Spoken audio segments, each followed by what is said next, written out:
heartbreak, and you know that you can't take another day. Well, that's not okay. Would you never go back this road? Would you never go back that way?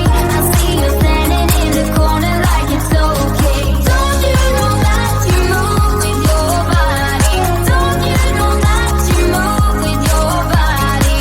Would you never go back this road? Would you never go back that way? I see you standing in the corner like it's okay. Don't you know that you move with your body? Don't you know that you move with your body?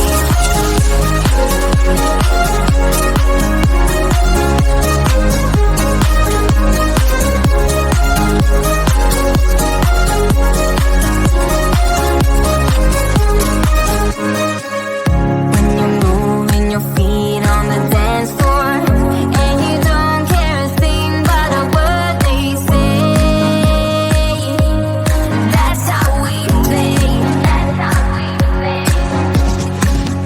I am here with my friends and we're dancing. We can feel all the obstacles go away. That's how we play. Would you never go back this road? Would you never go back that way? I see you standing in the corner like it's okay. Don't you know that you move with your body? Don't you know that you move with your body? Would you never go back this road? Would you never go back that way?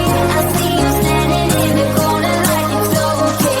Don't you know that you move with your body? Don't you know that you move with your body?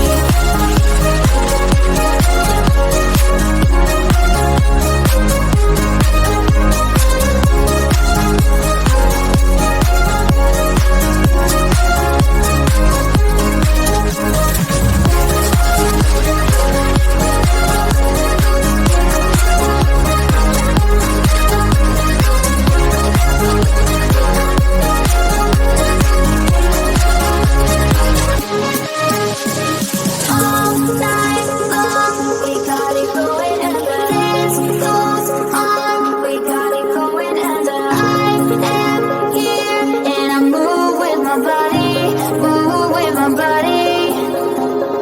All night long, we got it going, and the dance goes on. We got it going, and I am here, and I move with my body, move with my body.